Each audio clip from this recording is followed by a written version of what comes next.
just trying to change the world here, people. Oh, really? The Facebooking and the tweeting and the Instagramming, all that would not exist without our understanding of science. So it's amazing how you took that as an insult. I mean, true for you is different from true for everybody else. Have something to absolutely, because I can't Some things prove... either got to be true or not. I can't... No.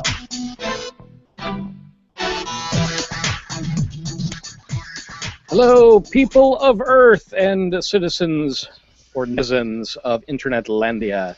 This is ORly Radio Show 68 for Friday, July 24th, 2015, where we dismantle the current events for your edutainment through mostly rational conversations that make you go, oh, really?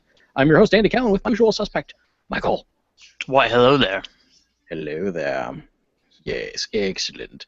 We did not get any errata from anything that we did last week, which does not mean that we didn't screw up, but you know what? We can take it like that and be proud of ourselves, because no one bothered to go out and email us at orlyradiopodcast@gmail.com or leave us a voicemail at 470-222-6759. Nobody did that, so I don't know whether or not I'm wrong.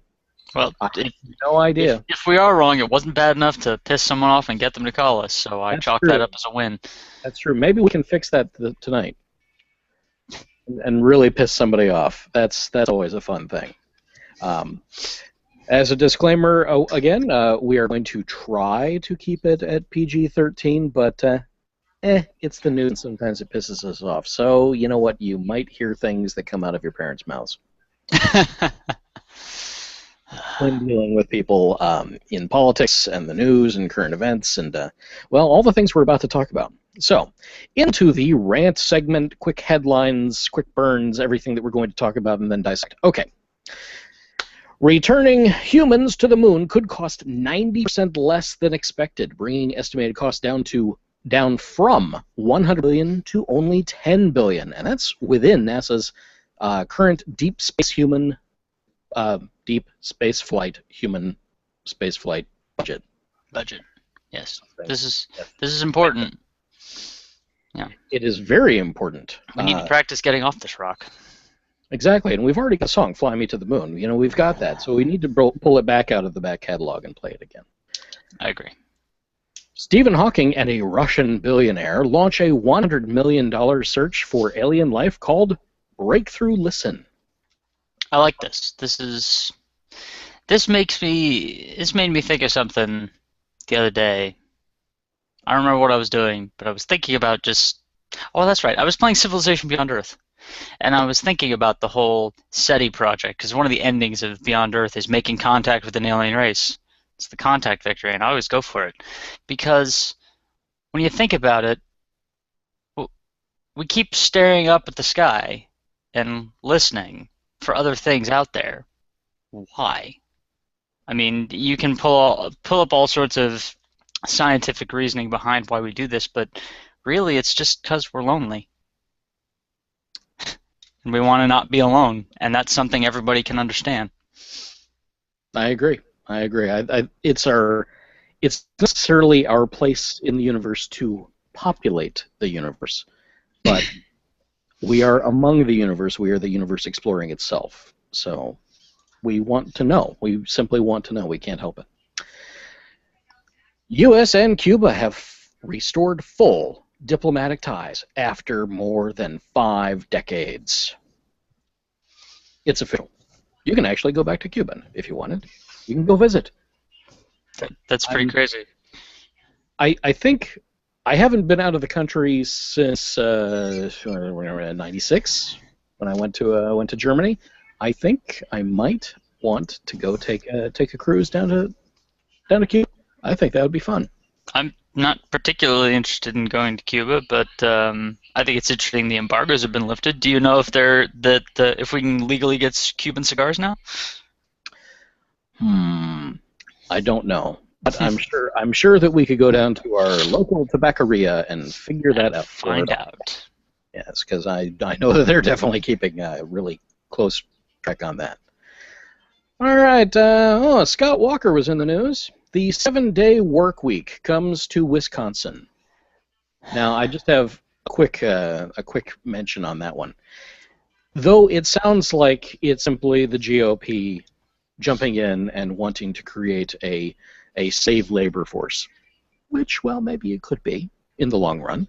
But right now it does have the guise of simply removing a...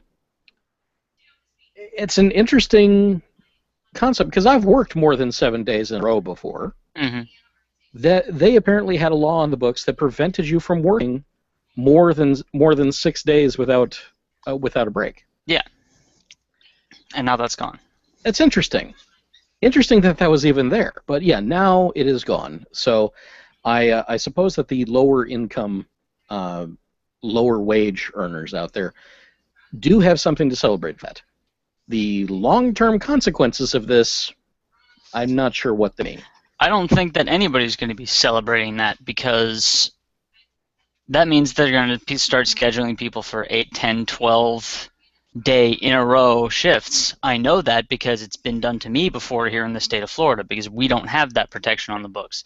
This is just the people in power shitting on their workers again. That's all it is. I'm not sure. They're going to work people on end until they can't work anymore, and then they're going to fire them and hire someone new. It's quite possible. I don't know what it's going to be, and that is why we're talking about it. Go check out that and all of the story links on our webpage at orlyrradio.com, ORLY radio.com, right here for episode 68. Okay, there's more. There's more. No, don't tune away yet. Okay. New technology ends the finger pricking for people with diabetes. That's a huge thing. Diabetes testing supplies is one of those things that you always hear about in any of these healthcare legislations. You know, whether it's going to be the testing strips or any of that. So now you're not going to need a strip because it's not actually going to be pricking you. So this could have really far-reaching positive implications, I'll say. Assuming people can afford it. Assuming people can afford it. Always assuming that people can afford it. But, you know, they can't afford the testing strips either. Those are also like black market stuff. Yeah, it's ridiculous. Yeah, so hopefully this will remove some of that, and it'll be in the greater big picture for the ADA. Rick Perry loses as court rules that he must face felony charges of abuse of power. Good. Bum, bum, bum. Oh, I have a little bit of schadenfreude over that one, especially since he's a presidential candidate. I mean, come on. Really? Oh, I don't think there's any schadenfreude about it. Justice. It's justice, so we should all be happy when justice prevails. I mean, he's going to walk, of course. But at least the headline is there. He's been indicted. Mm-hmm. Now he's facing the felony charges. Can he still be even a presidential candidate? Are we actually having somebody be pulled out of the Republican GOP clown car? Yeah, because he would have to be pulled out. Maybe. I don't know. It's amazing. I don't think that any of these people are electable. But hey, I could be wrong. Speaking of things that are just weird, Jade Helm, watchdog leader, says he can't wait to kill useless Americans and offers an absurd excuse for why. I'm so confused. Well, Jade Helm is that whole, for those of you that were not paying attention to this, and you really have no reason to pay attention to it, but we're just going to glance over it. Jade Helm was the military training exercises that were going to happen in the desert areas of Texas and that Midwest area. Because it's the desert, and it's most likely the terrain that we're going to send our servicemen over to. That makes some sense, right? Even though our deserts are nothing like the deserts over there, it really doesn't make sense at all, but carry on. Well, I have not been to the deserts over there, so I'm going to imagine that mostly the sand is sand, and the heat is horrible. So at least it gives them experience that isn't on AstroTurf. True. So at least there's that. But the thing is, these folks think that the U.S. government is invading Texas. which is so ridiculous because Texas is part of the United States. Yeah, you can't invade something you already own. We can't take over Texas because we already did. I mean, do these people people think that Texas is independent? Is that what they think here? That they are making all of their own rules and don't have to listen to anybody else? I think they would definitely prefer to go that route. And well, guess what? they can't. That's not true. They can't, based on the articles of incorporation that they have and the sovereign law that the United States has. The most that Texas can do, they cannot secede, but they can break into 4 separate states, which would probably be better overall because some of those states might actually be blue and not red. And they would have more representation for their populace. So, really, why not? Go ahead, do it. But they won't, because then that would be more bureaucracy. Then you'd have 3 more governors. I don't know what they're thinking. I don't know how they can think what they're thinking, but I'm familiar with that conundrum. I often don't understand how people can think the way they do. But can't wait to kill useless Americans. That's just terrorist talk. I don't know. It's like, aren't you supposed to be for the troops, Texas? Isn't that like one of your major lines, support the troops, and now you want to shoot them? Well, that's always been one of the support tenets, one of the pillars of the GOP. Typically, is support the troops, even though they don't, until they get home. Support them until they get home. Hubble imagery helped find a Neptune-sized gas giant called JG436b, orbiting a red dwarf and appearing like a comet with a long tail. This bizarre comet-like planet is the first found of its kind. That's pretty fascinating. I mean, it's a great, big, pretty universe. We really ought to go outside and explore it more. Yeah, I can't say that I am surprised at this find, given that we have found similar phenomena with stars, but it is interesting. I think that what's most interesting about it is just that its volume that it's expelling, creating the tail, is so large. It's like, how long is it going to keep this up? How long has it been doing it? Well, the really interesting thing about this is that we've been looking for something like this for a long time, because certain models, that took into account how hot some of these stars are, suggested that most gas giants should do it. But none of the ones in our solar system do, and none of the other ones that we've detected do, so we thought, well, there must be some quirk of reality that we're missing. And now we find something that we predicted, previously. But it seems to be a minority instead of a majority, which is interesting. I love that science can predict things. I love it. I love it. I love it. Also, it's also what's known as a warm gas giant. I think it was. So you can follow that link. There's so much information on it because it's science related. So beware. Science Contact found out at our webpage. All right. A couple hacking news articles. Chrysler, Daimler, Chrysler, Jeep, all those.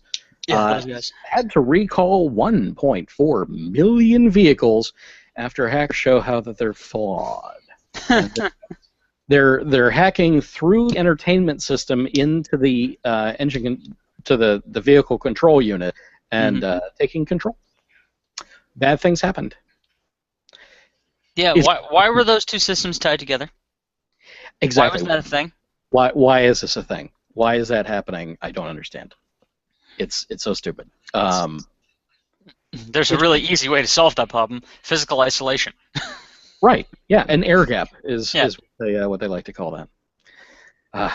And they're supposed to be doing the same thing because in the news previously, there's the hacking of what was it? Was it a Boeing or an Airbus?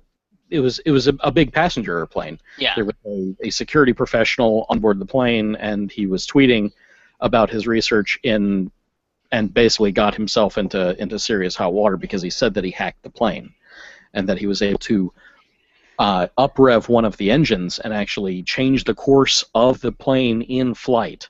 Yeah. A, you're stupid for hacking the plane you're flying in. Yeah, that's not really right. And B, there's no evidence that it actually worked.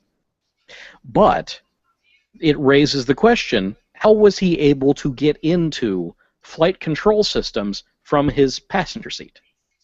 Yeah.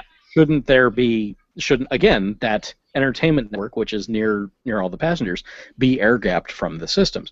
And most airline engineers will say, yes, it is.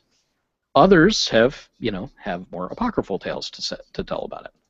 So yeah. it's something that we need to keep a track on. Yeah, not everything needs to be wired together, people. I understand that it's more convenient from an engineering perspective. But because also, isolation is hard. It is. But it is possible to sandbox environments away from each other as well. Apple has managed to do it. Certainly you can break some sandboxing in certain regards. But if you create like API hooks, so that way there is a very specific language that the two systems are talking, and you have to phrase the command in just such a way to make something happen. That's better than giving like root access to any average Joe chummer just sitting in the seats. So we definitely don't want to do anything like that. Average Joe chummer. You're really going straight Shadowrun with this. I might have been. That might have been a Shadowrun reference. A little bit. My geek is showing a little bit. Other things are showing. Apparently, the cheating website called Ashley Madison has been breached by hackers. Krebs Security writes that the published samples appear to include information on the site's, get this, 37 million users, and the company financial data, such as salary figures, and even maps of the company's internal network. 37 million people with full accounts on a site designed to arrange infidelity. Something sanctity of marriage. Since, they love that argument, because this is obviously your typical not your typical moral watchdog group, but they're a bunch of moral watchdogs who think that they should be able to tell other people how to live their life, and they're completely ignoring the problem with their own morality, which is that your own morality tells you that other people don't have free will, and that's wrong. Exactly, and we'll discuss this a little bit more in detail in the other sections here. In weather news, because weather and climate, they do go together, but not necessarily hand in hand. El Nino, we've heard that before, is intensifying and could rival the strongest in recorded history. And, well, that could mean some severe weather all over the world. Christian parents demand that a school ban books about Taliban banning books. They somehow seem to miss the irony of that very sentiment. I think that story speaks for itself. To ban a book about the Taliban banning books, directly putting you in the position of being the banner of the books, which is the Taliban, so now you're turning your own Christian position into the Taliban. But we knew that already. We already knew that they want to silence any view that they disagree with. Mm-hmm. And it's not even necessarily something they disagree with, but just anything that is even remotely connected to, quote-unquote, the enemy. Yes. They just want to stick their fingers in the ears and go, I can't hear you. The enemy, the adversary, if you will. The adversary, yes. Let's go biblical on this one, since they always do. The adversary. Yes, the adversary. GOP lawmakers want to kill America's single largest conservation funding by breaking a 50-year-old promise to use revenues from offshore drilling to conserve the nation's land, water, and wildlife. Of course they do, because they want to pad their pockets at the excuse of the future, at the expense of the future. Yes. They don't care, because they're all going to be dead in 20 years, and they don't have to deal with the world that they're going to destroy. Right. You know what? If they keep it up, they might be dead in May 15. And maybe the rest of us too. Let's hope that doesn't happen. All right. A Florida mobile home park has threatened elderly residents with eviction for accepting food donations. I'm rendered nearly speechless by this. That such a horrible thing could even broach the minds of people. It's so heartless. Rage builds in me when you are talking about, well, you could either have a home or you could eat. Got to pick one. Negative, bad things. Republicans are also in full meltdown as the Donald refuses to quit the race. And so far, he may also, if they do kick him out of the primary, or if he doesn't win a seat, he may run as an independent. This is the horror you have wrought, GOP.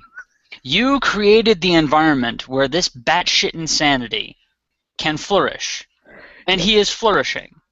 And now you've discovered far too late the damage you've done to yourselves.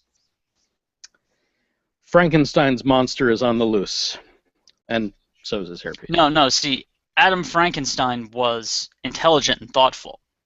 He just looked crazy. Donald Trump looks crazy, but is not intelligent nor thoughtful. Right, and Adam was the quote monster, the creation by Victor von Frankenstein. Yes. Frankenstein. In the books, which I only care about the source material, the movie monster is nothing like the actual monster. No, well, there's so many takes on it, so many takes. But yes, the original story is probably the best. Absolutely. All right. Fox News host Brian Kilmeade suggested on Monday that beach officials should be clearing the waters of sharks to prevent the predators from coming in contact with humans. They do realize that A, most varieties of sharks are not coastal predators, and B, that sharks don't attack humans unless there's blood in the water. We're too big to be food. Well, that's actually not the case anymore, because what it is it's not. It's quite simple. What the Fish and Wildlife missions have said on the record is that it's not that there's too many sharks, it's that there's too many people where the sharks live. Oh, well then that's an invasion of their territory, and they're defending their territory, like any other living creature would do. Right. So maybe you should just leave them the hell alone. Nope. Apparently Fox News thinks that we should get rid of the sharks. So that's a lovely sentiment as well. Terrible. Even they could think that they could do that. Yeah. Sharks are largely endangered and threatened because we've been killing them for an awfully long time. Jaws, I think we have your target. Okay. Republican lawmaker calls the KKK Grand Wizard one of the South's first civil rights leaders. Yeah, we'll talk more about this in a minute. Yeah, we'll come back to that one. We'll come back to that one. A priest refuses to give communion to a married gay man attending his mother's funeral. I don't give a damn what your misguided, pretentious personal politics tells you. The time for you to play that card is not at a damn funeral. You asshole. And not to the bereaved. I mean, where is the humanity in this? There is none. But we've already established that these so-called peace-loving, God-fearing, good people, with sarcastic air quotes, are not good people. They don't actually give a damn about anyone but themselves. And whatever it is, whatever idea that they have is their God. Yeah.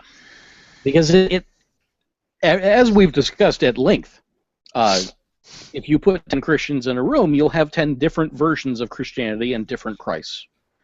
You know, the same thing with Jews. If you put 10 Jews in a room, you're going to have 10 different ideas.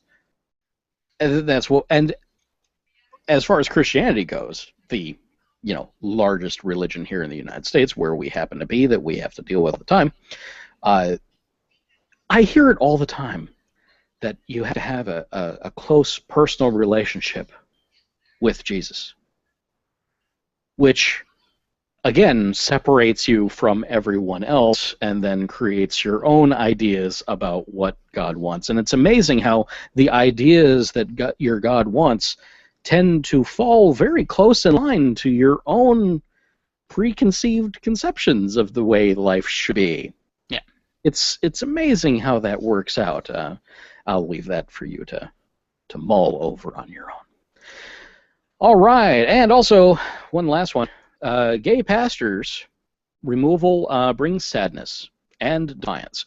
Reverend Benjamin David Hutchison started last week with his forced resignation from his supportive United Methodist congregation. His removal came after his district superintendent received a complaint that Hutchison was openly gay and in a relationship. This hurts so much because really the United Methodist Church has a reputation for being fairly progressive. They're one of the more mellow churches out there. Yeah, they have embraced science, they've embraced evolution, as a whole. A lot of the congregants may not know what the church actually stands up for and the position that the church at large, the sanctioning body, if you will, has in mind. But yeah, they're on board with those things. Yeah. And I thought that this was not going to be an issue, at least for the United Methodists. I would expect this from a Baptist church. The more hardline, fire and brimstone. Fire and brimstone. Yeah, that's it. Church. Yeah. But this is ridiculous. So just to go into this a little more in depth because it irritates me so much. Hutchison is ordained in the African Methodist Episcopal Church, which has full communion with the United Methodist Church. That means he has fewer job protections than an ordained United Methodist pastor, but also that the West Michigan Conference, where he served, has no authority over whether he keeps his clergy credentials. So technically he is still a pastor. They have not been able to remove that from him. They cannot strip his credentials. They can oust him from where he is. Now, on Friday in this, the dates are moot at this point. Hutchison had married his longtime partner, Monty, at the county courthouse with nearly 30 United Methodist pastors in attendance. So that's a fairly supportive community around this guy, around the relationship and the sanctity that he is bringing to his own marriage. Now that it's legal, he is pursuing that. And this is a very staunch reminder that we have a long way to go. Yes, is the law of the land. Yes, you can get married. And yes, you can still be fired for doing it. Yep. And being openly gay.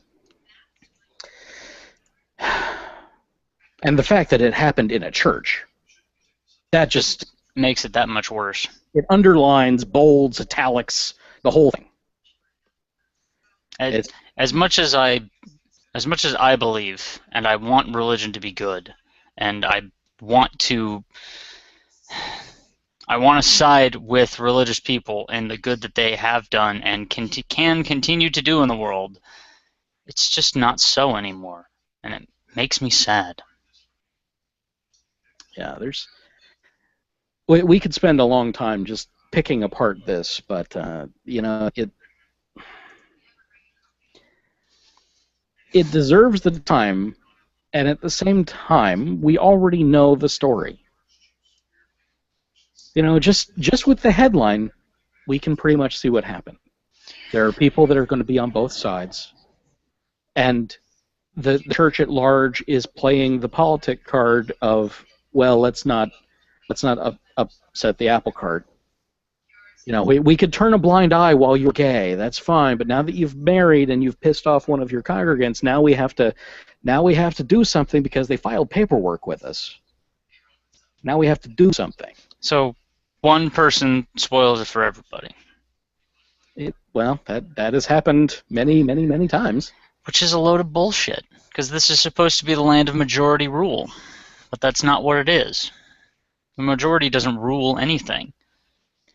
If it is even majority rule, we could certainly argue that point as we get into more politics at large, and because it's a representative democracy, it's not really majority rule. It's not even necessarily a popularity contest. It's some weird amalgamation of the two. Most people really in this country have no idea how our government actually works. And they won't teach it because they want to slash education budgets so that nobody knows better. Well, with the way that education is currently presented often, it's not that they don't want to present it, because educators do. They want to do the job. They want to educate. They want to bring knowledge to their children. But with the way the textbooks have been laid out by people that are not educators, the way that the priorities in education have been changed over the years, there's simply not enough room to give a full, rich education on all the things that may actually matter in life.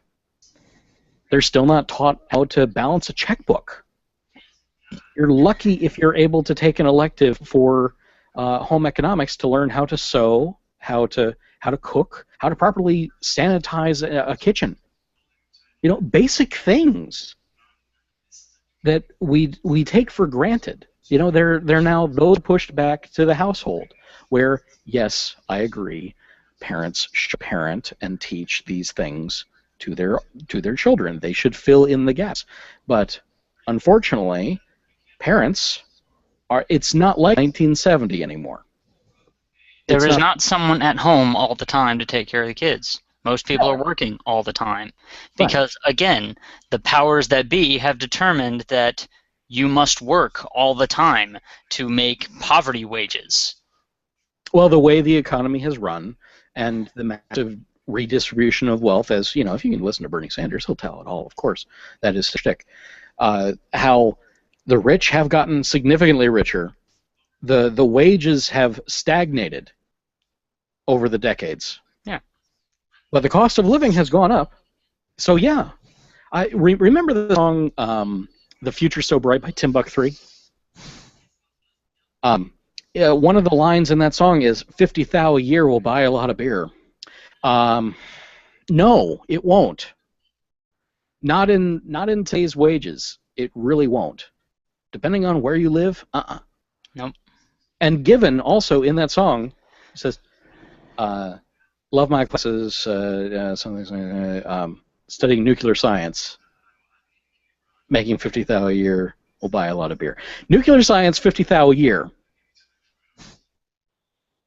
That tells you kind of how much the wage increase has stagnated and gone away, and where even the high-tech jobs have landed. It's sad commentary, and hopefully we can make some real hard changes. But it's going to be painful because, well, with anything, sometimes you have to make it worse before it can get better. Because we're a very reactionary society. We've seen the effects of all of these things for so long. We know that the country's going downhill here. We know this is going bad.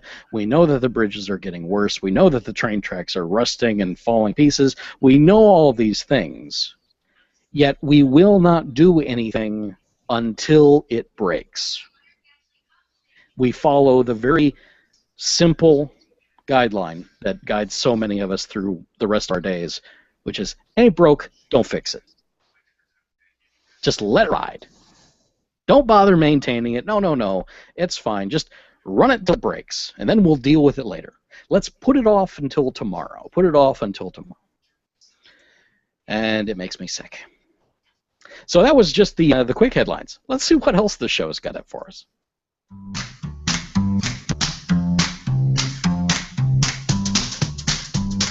Are you annoyed by misinformation spreading like crazy, and you want to stop the flood of nonsense coming from all directions? Go to Wikipedia, as do all those millions out there. Did you know there's an edit button on all Wikipedia articles? Why don't you go and hit that button to start making the world's largest online encyclopedia a more reliable source of information? If you're specifically interested in skeptical topics, come and join us at Guerrilla Skepticism on Wikipedia, an international endeavor to change the world for the better, word by word. There are many ways you can contribute. You just need to start.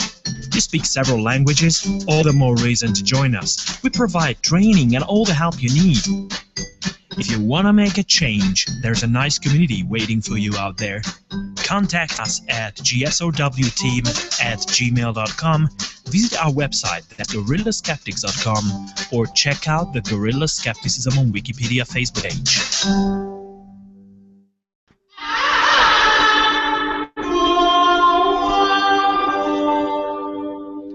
All right, into the good. Let's dig into what Stephen Hawking is up to here.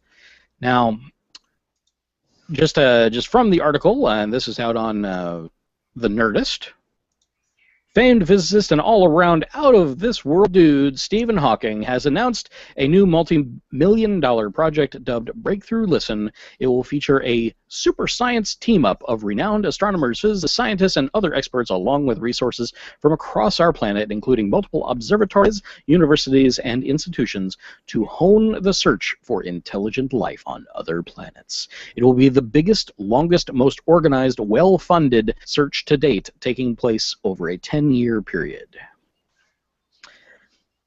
I don't know if 10 years is long enough. I mean, we've been working SETI for an awfully long time. Yeah, and SETI, for those of you out there that have not been taking note of these things, SETI is the search for extraterrestrial intelligence. Yes, but SETI had a fraction of the funding that they do. These guys are going to do more with that 10 years than... They're going to track more of the sky with that 10 years than SETI has done in their entire run. Sad true. Sad but true. SETI has been also crowdsourcing with a product called SETI at Home, where the radiometric data that's coming from the satellites is then channeled out to users, and basically we're using the idle CPU bandwidth from your computer to process that and look for anomalies that might be something outside the normal background of space and planets and things like that, looking for those spikes of possible intelligence or coherence, as it were. Which you should do if you don't have anything for your computer to do in its idle time, because a computer sitting idle is actually not good for it. It needs to be working. It wants to be working. So if you give it something to do while you're away, that's better for the computer and better for science. I can say it's better for us. It's better for all of us if we do that. Not to say that we're going to find anything. Who knows? Who knows? As Wired UK noted from the press conference, if a civilization was broadcasting anything with the power of a common aircraft radar from the closest 1,000 stars, the Breakthrough Listen team believe they will find it. Common aircraft radar. Something that we have been rolling around with. When was the earliest radar used? It was World War II, wasn't it? Radar was invented by... It was... Guglielmo Marconi? Marconi was the radio. So yeah. Probably Marconi. He invented... Yeah, Guglielmo Marconi, and began his radio work in 1888. I'm pretty sure it was used as early as the First World War. It could, yeah, Zeppelins. Well, not Zeppelins. Zeppelins were World War II, but large balloons with bombs. At the turn of the 20th century, we were working on transatlantic transmission, so it's been around for a while. So we've definitely been sending things out for quite some time, and at a farther, much reduced technological advancement level. Yeah, if you will. So that's something that's really something that we could from the closest 1,000 stars. That's just amazing. Because should we really even look past that? I mean, yes, we should eventually. But the closest 1,000 stars, that would be ideally the only things that we should ever concern ourselves with because of, the distance, the gulf of time and space between us. If we were going to send a colony ship or something, even the nearest one, it would still take a lifetime and a half to get there. It would be a generation ship. Yeah. So I think this project has legs. And of course, Stephen Hawking is not going to put his name on just any old project. Because, Stephen Hawking. Yeah. Renowned astrophysicist. That guy. That guy, yes. He's pretty brilliant. Yep. SETI started in the 1980s with co-founded by Carl Sagan, of course. Bless science, hail Sagan. True. All that and more. What about now with 50 times operating costs available? 50 times operating costs. That's what they're throwing at it. Mm-hmm. 50 times the operating cost and budget of SETI. So SETI research as of 2012, it cost around $2 million a year to keep SETI research going from the SETI Institute, and approximately 10 times that to support all kinds of SETI activity around the world. We would typically get 24 to 36 hours on a telescope per year, but now we'll have thousands of hours per year on the best instruments. Excellent. Yeah. So, and a nice little quote here. It's difficult to overstate how big this is. It's a revolution.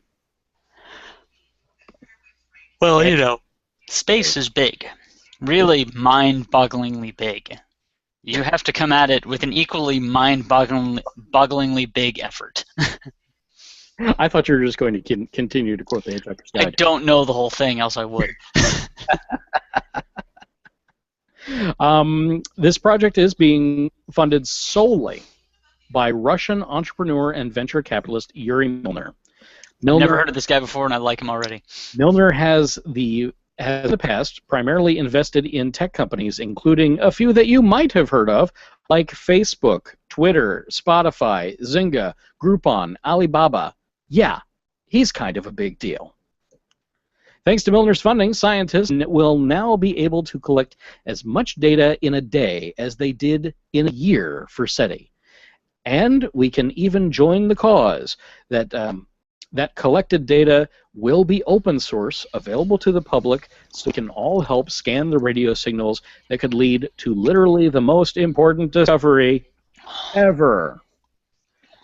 So just think, you'd be the person that gets to call the general in the middle of the night and say, "We found something."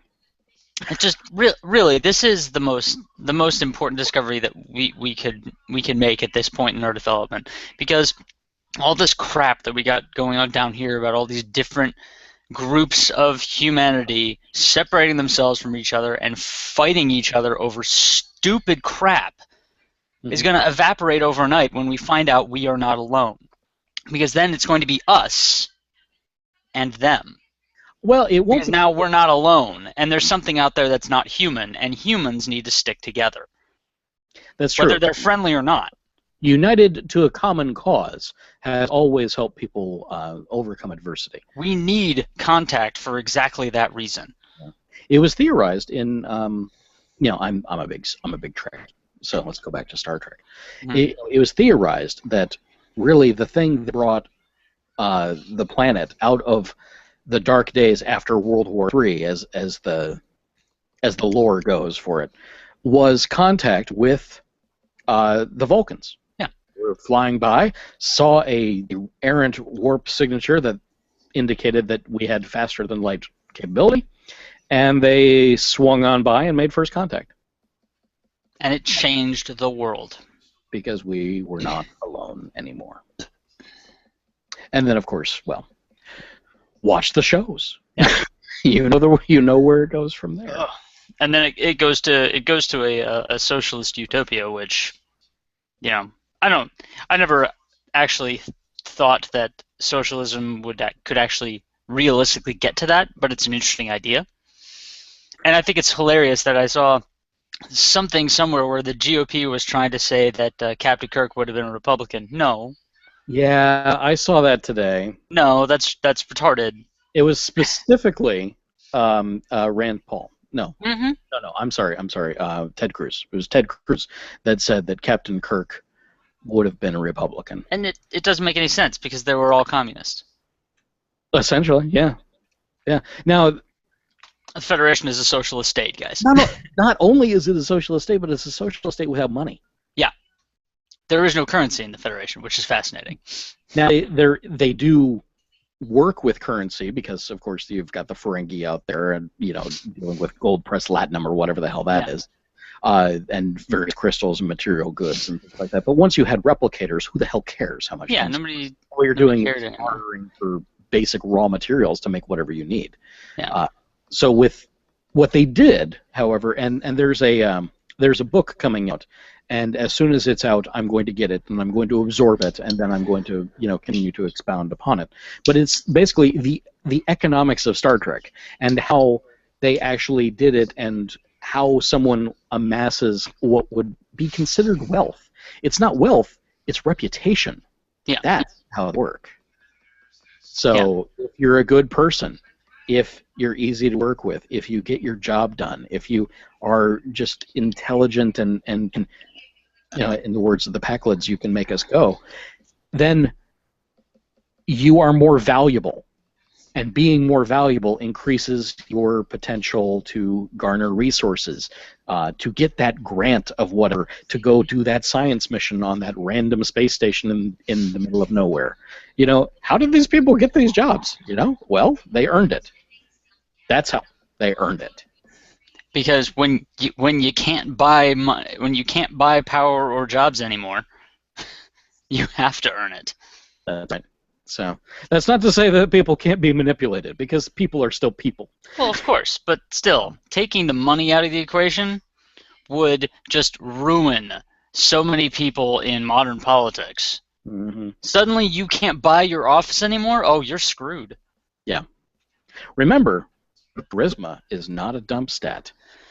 And in Star Trek land, it would definitely not be a dump stat at all. It should be everyone's primary. It's so much fun. Sorry about geeking out on that. No, I'm not. No, we're not. No.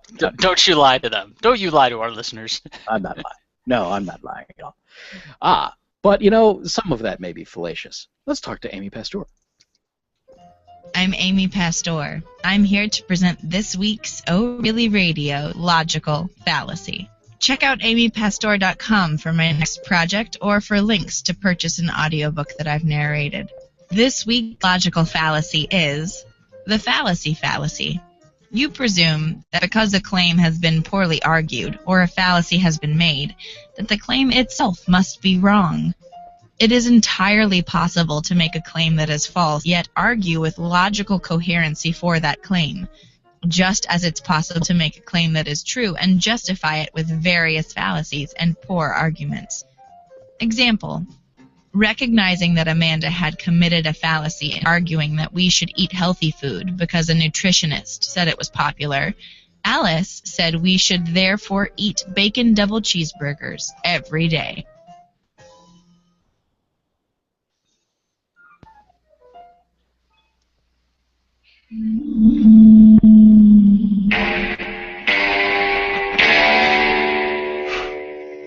That is a delicious fallacy. That is delicious. Bacon double cheeseburgers every day. Num, num, num, num. But that would probably kill us all. Okay, so see the movie Super Size Me for proof of that. Oh, Super Size Me is full of crap.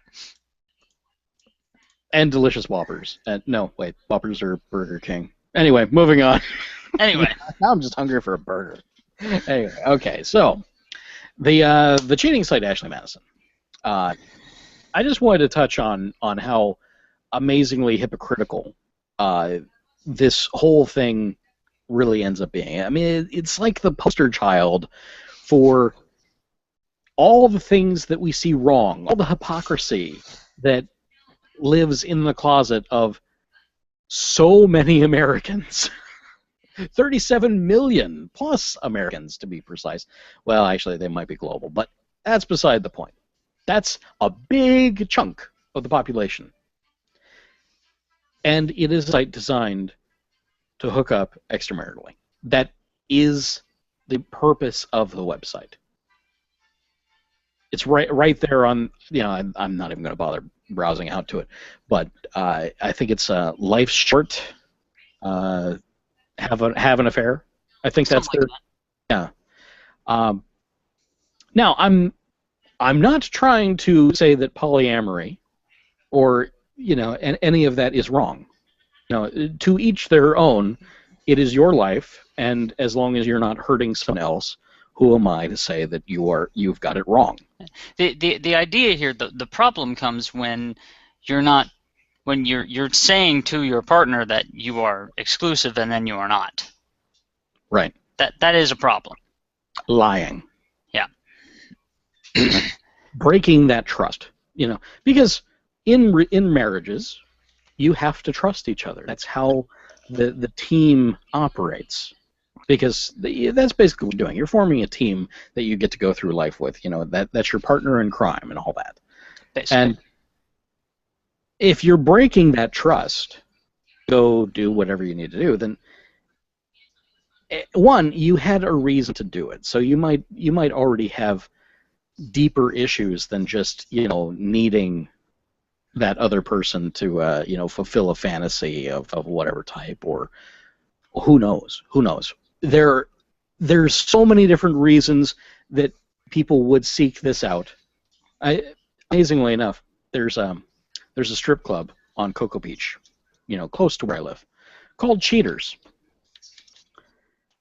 It's a strip club called Cheaters, and it's full all the time. All the time.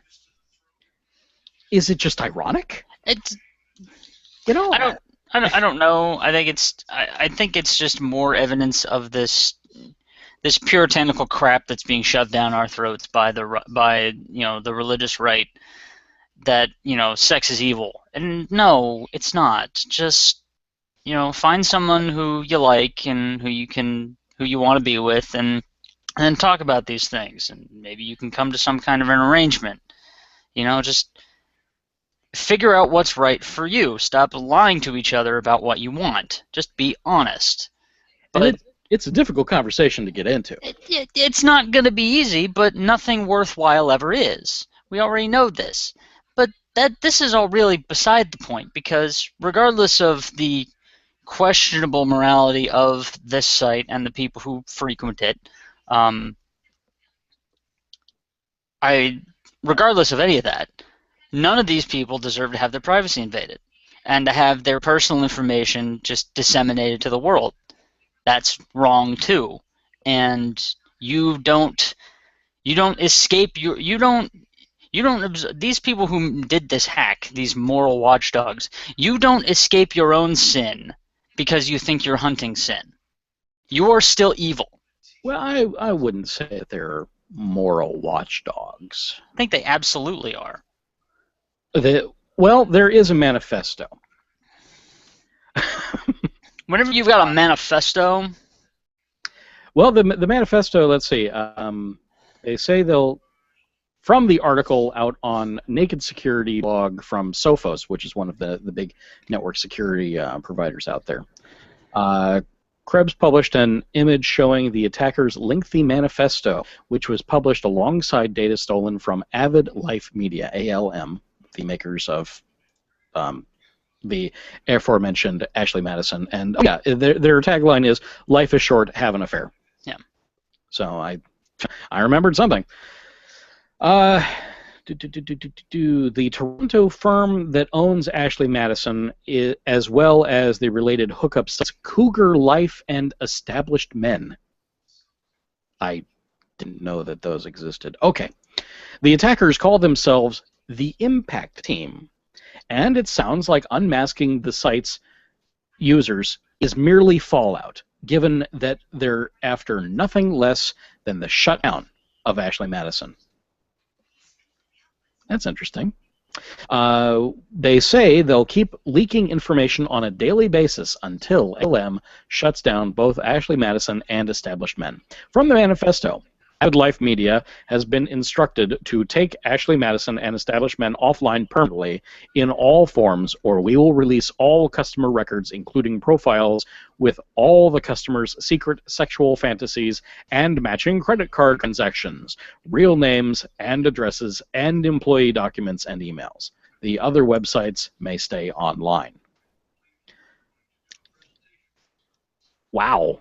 What about this is not being a moral watchdog, thinking that only your life choices are valid and that no one else has their own right to make their own decisions. That's all this is. It's definitely an interesting assumption. In their view, apparently, they think that only men are using Ashley Madison. Quote, too bad for those men. They're cheating dirtbags and deserve no such discretion. Too bad for ALM. You promised secrecy but didn't deliver.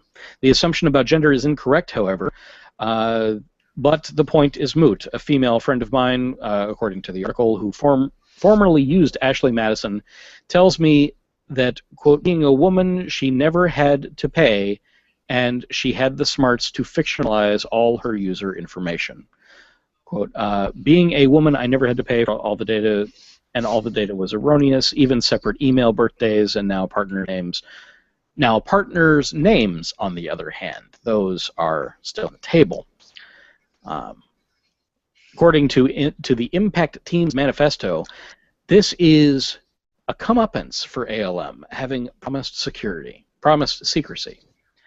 The attackers accuse ALM of hoodwinking users when it comes to a full delete feature that Ashley Madison sells, promising removal of site usage history and personally identifiable information from the site.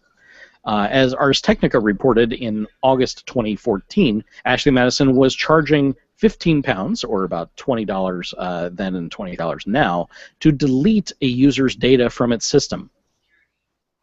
That's wrong, to have to pay to be removed from your system.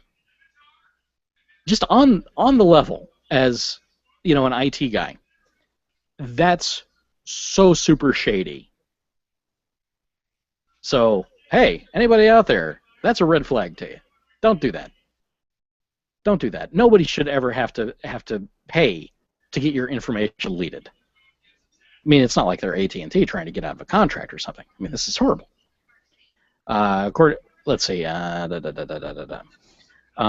The promise to scrub users' purchase details, including real name and address, was hollow, Impact Team claims. Oh, wow, interesting. Full delete netted ALM, now this is according to the information that they received. Full delete netted ALM $1.7 million in revenue in 2014. It's also a complete lie. Users almost always pay with credit cards. Their purchase details are not removed as promised and include real names and addresses, which is, of course, the most important information the users want removed. Contrary to current media reports and based on accusations posted online by cybercriminal, the paid delete option offered by AshleyMadison.com does in fact remove all information related. This is their reply. But if we're able to find the information in what they were able to breach, then they would know. But who gives a crap? How does that make what they're doing okay? If, as they claim... It's true. To cut to the chase, yeah. If, as they claim, their whole attack was designed to punish the company for bad business practices, then they are punishing the wrong people by making this information public. That's wrong. If it's just a smokescreen for them being a bunch of moralist assholes, that's still wrong. It doesn't matter any way they spin this, they are evil for doing what they have done. They have broken laws, they have hacked a system, they have stolen personal information, and now they are disseminating it without being allowed to do so. They are wrong. Hmm. It doesn't matter what their justifications are. Yeah, it's funny though. They did issue one apology. It's the Impact team. They apologized to ALM's security. Our one apology is to Mark Steele, Director of Security. You did everything you could, but nothing you could have done could have stopped this. That is salt in the wounds, right? That is just the height of pretentious arrogance. These people should be the ones who are dragged out in public and then shot. Yeah, it's pretty darn bad. Now, of course, as an IT guy, I look at this as, what did they do wrong? What did ALM do wrong? How can you protect this information? Because, at the end of the day, we do put a lot of trust into our providers. Google has lots and lots of email. They've got credit card information if you've bought anything through the Google Play Store for your phones or bought music, any number of things, any of the services that they offer. They've got your information. Same with Amazon. Same with Apple. They've got the information, and we trust them. And consistently, we have seen that there is a continued breach of security. There's another breach. There's another breach. Every week we hear about it. The breach over at Sony Pictures where, HR documents were just flooded all over the internet. Again, in an act of cyber terrorism. That's basically what it is. But it's interesting. You mentioned Shadowrun earlier because I had gone down that road with the average Joe Chummer. Yeah. We are kind of working towards the Shadowrun worldview where it's corporations versus corporations. It's not even governments and nation states anymore. Corporations have the power to do these things, to leverage hacker groups, and they've got the resources. They've got the intelligence information that people want. They've got all the assets. So we're seeing a lot more of that, and I don't know that that's a trend that is on the way out or just building and building and building. It may just be here, and this is going to be the new normal that we're all going to have to deal with. But with that, work on your passwords. Go through at least once a year and change all your passwords. I'm guilty of not. I know what I should be doing, and I'm going to tell you what you should do, which is, do proper data hygiene. Change your passwords. Have unique passwords for sites. If you can't remember unique passwords, you may need to inconvenience yourself a little bit and go with a password manager that handles all those passwords and gets them out of your head. I prefer LastPass personally.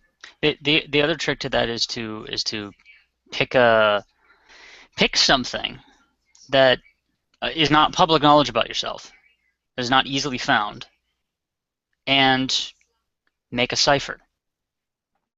Yes. Find something, like pick a random book on your shelf that no one's going to know, and pick a word and a page number or something, and build your passwords that way. Without the key, a cipher cannot be broken. Yeah, you certainly could do that. Additionally, simply padding out a normal password. Like if you do have that password that you use all the time, Monkey was very popular for some time on the internet. So say you've got Monkey as your normal password, but you need to change it. But you need to be unique for every site, and you can't remember it. There are ways to do that, like changing, just pad it out so it's Monkey and then like the name of the website, or the name of the website and the year that you changed it. To add numbers in there in addition, and change up where all those are. As the longer the password, the better, because that creates more entropy. And if you change your key sets, if you do have an uppercase letter, say you've got just letters, you got 26 characters. As soon as you add a number, you add all those numbers to it. So then you've got 36. Then add a capital letter. You've now, again, added another 26 characters of possible entries. So yeah, and the longer it is, the better. Yeah, so, and it's not like war games. It's never like war games where the Whopper is going to go through and tick off one correct digit in the password at a time before it can launch those missiles. Yeah, it doesn't work that way. It doesn't happen. But we do have really cheap supercomputing now. People can rent a Beowulf cluster if they want and just work on those passwords really hard. So they'll just put cycles to it. If somebody wants your data, they're going to get it. But here's the thing. You don't need to make it easy on them. But here's the thing. A, you don't need to make it easy on them. And B, these people want anything they can get. Yeah. The more complex and longer your password is, the harder it is to beat with one of these brute force methods. If someone else's password falls before yours, then that person is getting compromised and not you. Right. They want it all. They want it all. But there is a diminishing point of returns. How long are they going to continue to try and work on that database?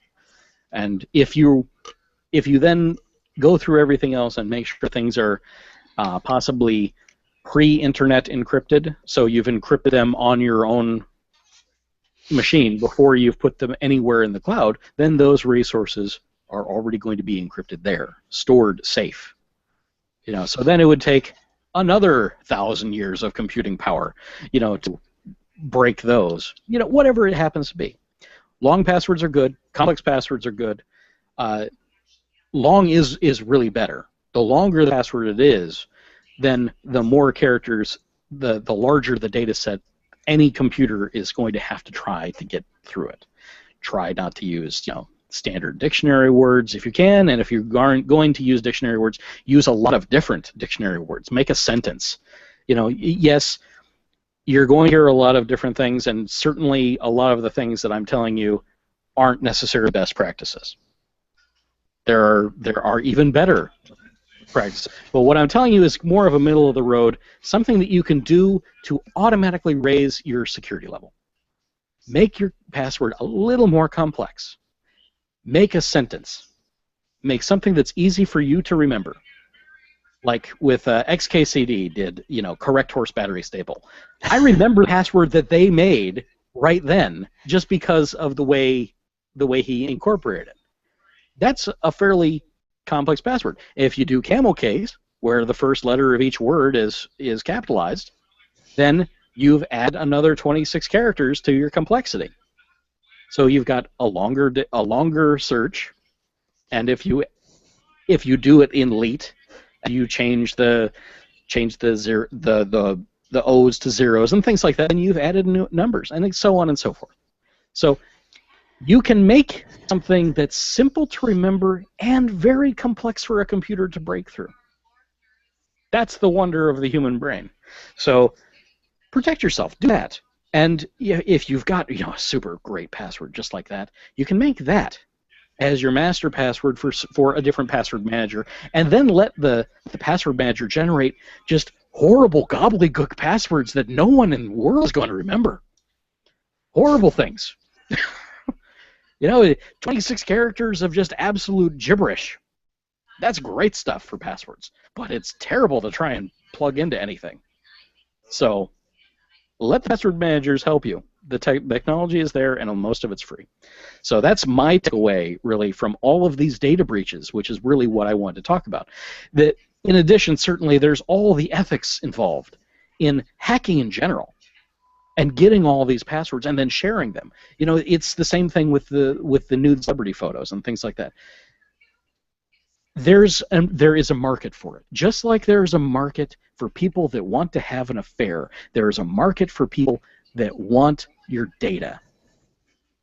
They're going to find somehow. They're going to find somebody's data somewhere for whatever nefarious purpose they have. You don't have to make it easy. And if you're going to get on a site like Ashley Madison, then perhaps you should falsify some of your information.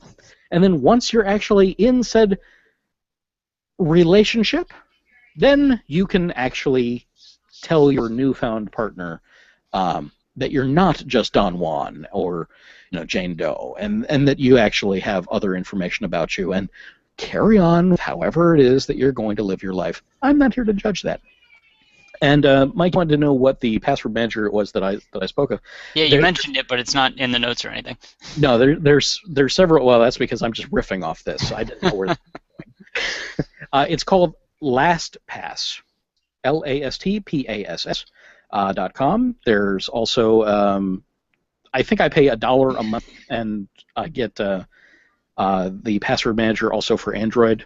And it's very good because then it has a full browser, and you can have all your secure browsing directly there, and it's quite good. They also were hacked recently. Full disclosure, they were hacked recently, but they don't have the keys to your account. They can't necessarily help you reset your account. So even the information that escaped them was useless. It was salted, it was hashed, it was properly sanitized and stored encrypted. So it's going to be terrible for them to even try and get it and actually do anything with it. And then they went out and they said, here's what happened. It was a full disclosure very quickly, and then they immediately locked down unknown devices from logging into your account without a second factor authentication. They really took care of their customers, and that kind of user service really, it speaks volumes. Yeah. So that's why I recommend LastPass. There are others. There's KeepPass. I think that's a free and open source one, and well, you don't have to look very far. There's a lot of them, but that's a couple for you to take a look at. And if you have any questions, you can always email me at orlyradiopodcast@gmail.com, and I'll give you some tips. I'll be happy to do that. Audience participation. Come on. And if you have a tip for our customers and service and listeners, how about you leave us a voicemail? Tell us yourself. 470-222-6759. And that would be wonderful if you did participate. Speaking of participation, we do actually also have an IRC chat, which is available right there on the front page of our website, right next to the video, which you might actually be watching. We have the current video of whatever show is in the can or in progress right there on the left-hand side of the page, and right next to that is a I'm sorry, it's Flash-based for right now, but it was free. It's an IRC. Yeah, we could definitely talk about Flash also having its fair share of problems, but I'm not really doing a security podcast at this time, though this has become a bit of a security podcast. If you want to listen to a real security podcast, I recommend Security Now by the wonderful Steve Gibson at grc.com. He's got his finger on the pulse of all this stuff. He knows it inside and out, and many of the things that I have learned, I can trace directly back to him. So it's a great show. Share and share alike. He also, the best thing about him is he has full text transcriptions of all of his work, all of those podcasts. So they are fully searchable. So anything that he's done, you can just do a text search and actually figure out what the hell he was talking about, and reach into the grab bag of knowledge even further. So as far as Ashley Madison and the hackers involved there, this sounds very much like somebody got burned real bad. It does, doesn't it? Yeah, this is revenge. To specifically cite two of their properties, when they do have more properties that are also about cheating, hookups, and things like that. Yeah. So I think somebody's not happy. Somebody's very much not happy. So I think this would be the equivalent of slashing tires on the internet. Yeah, someone's not happy and they're blaming the wrong party for it. It's not the fault of the company that makes it possible for your significant other to cheat. It's the fault of your cheating significant other. Put the blame where it belongs. Right. Yeah, it's collateral. There's a market for it. Capitalist market forces. This is a libertarian's wet dream, really. This is what you have wrought. This is the free market exposed. Such garbage. It is garbage. I hate libertarianism. It's interesting, and we'll get. I have a comment that I didn't get to say last time, but first. Hi, ORly Radio listeners. This is your host, Andy Cowan, calling my voicemail to make sure that it still works. Please consider calling us, 470-222-6759. Bye.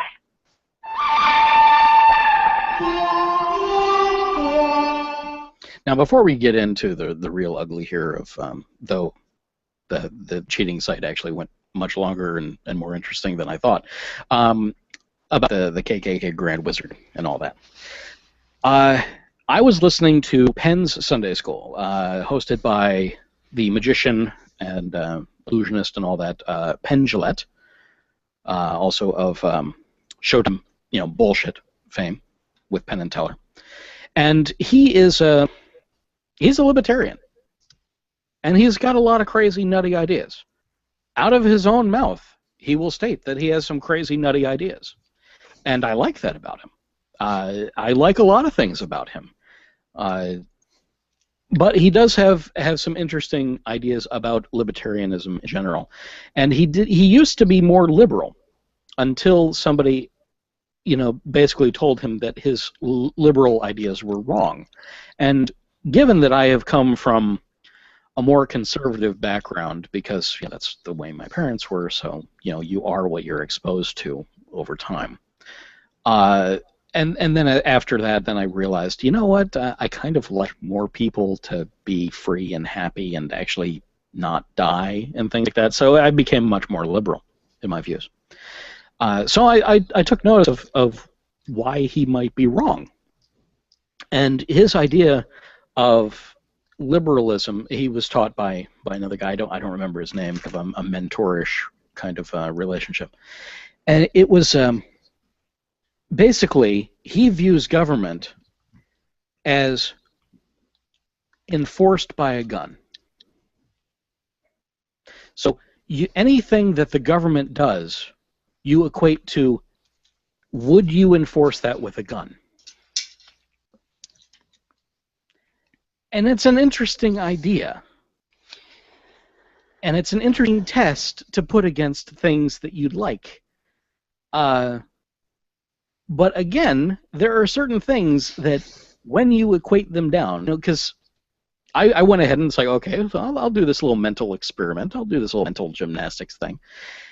And I can't see it the way he does. as much as I would love to let freedom ring and not to require the government as a enforced at the point of a gun kind of institution that government typically is. Yes, government can make you do things because they have the force of law and the force of punishment, and that punishment comes with guns. So it's kind of a logical conclusion debate. But roads and civil services and things that require large infrastructure that benefit a vast majority of people, if we were to leave that to just capitalist forces, which is what the strict libertarians would like, that those systems wouldn't exist. Well, they would exist, but they would all be toll roads. No, they wouldn't exist for public consumption because it's not cost effective. Highways would exist for shipping and nothing else. You'd only have railroads. Yeah, you would only have enough roads to drive to and from work and the places you shop. That's it.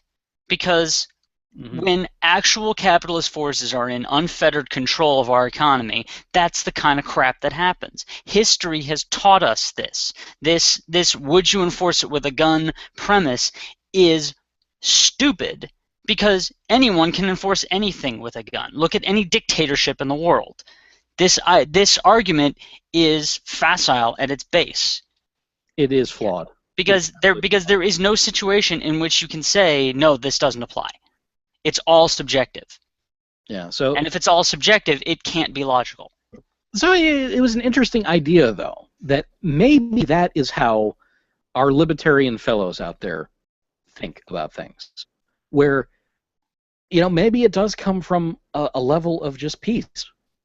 If we're truly naive about the whole thing, and it's just a level of peace where I don't want to have a government enforce things at the will of a gun, by people that don't necessarily have my best interest at heart. Okay. That is also a load of crap, because pacifism is a load of crap. Because a pacifist philosophy is great as long as everyone in the world is a pacifist.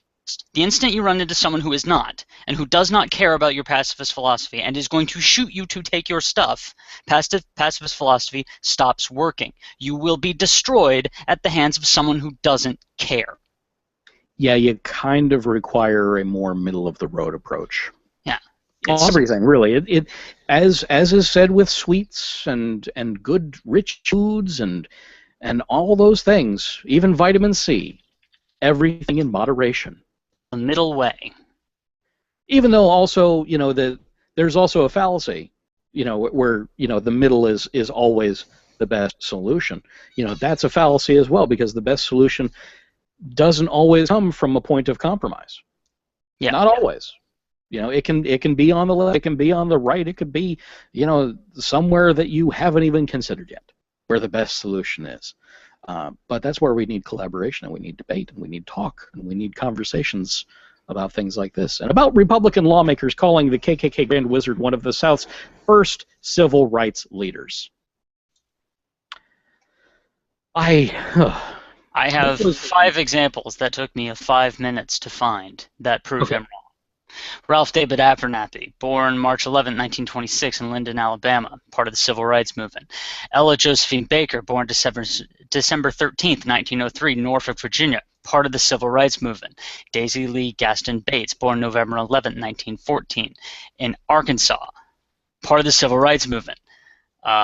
Claude William Black Jr., born November 28, 1916, part of the Civil Rights Movement. Yeah. Well, that's history. That's things that are documented. That's the actual things that have happened. It's outside the realm of things that the typical GOP will ever pick up. But I don't care what they pick up on. I care on what everyone else watching pays attention to. So I'm going to keep hitting you with the history book that you're trying to rewrite as we speak until your brains fall out or you start paying attention. Because this is real. This is real life. And you need to stop letting other people tell you what happened and look into it yourself. Speaking of that, let's dive into this a little bit. So it was Nathan Bedford Forrest, was a slave trader in Memphis before the Civil War broke out, and the first Grand Wizard of the Ku Klux Klan, but Tennessee State Representative Andy Holt says he was one of the South's first civil rights leaders in an op-ed piece. The Tennessee lawmaker said lawmakers were trying to, quote, stoke the fires of racial tension in America, end quote, with claims against Forrest, and by moving his remains from a Memphis park to a private cemetery. Quote, those that wish to stoke the fires of racial tension in America claim that General Forrest was the founder of the KKK. This is not true, Holt writes. The Ku Klux of the mid-1860s was founded by Judge Thomas Jones, Frank McCord, and several other Confederate veterans. 2 years after its founding, Forrest was elected Grand Wizard of the organization. However, he never dressed in a costume. Well, the costume, the typical white robes, or red robes, if you happen to be the Grand Poobah, as it were, of the KKK, the Grand Wizard in red. It was to conceal your identity because the things that you were doing were deplorable to the rest of polite society. Even though many of the people that would, certainly support a good old-fashioned lynching, they still don't know who's doing it, even if they support it, because it's still something that was unacceptable. Now let's take another look at real history. Yeah. For example, here's some real history for you. While there is no question that he was part of the Klan, this Forrest guy, Nathan Bedford Forrest, there is no definitive evidence as to whether he was actually the Grand Wizard. So they're wrong there. It's not a civil rights movement if you're trying to take away people's freedoms, and the Ku Klux Klan from the very beginning was trying to encourage black citizens to return to a state of slavery. Well, that's because they didn't acknowledge them as being people. Exactly. So that's not a civil rights movement. So any way you look at this, you're wrong. He was not a civil rights activist. He was a racist asshole. He was a whites race. Yes. Forrest and his dragoons in the spring of 1867 launched a campaign of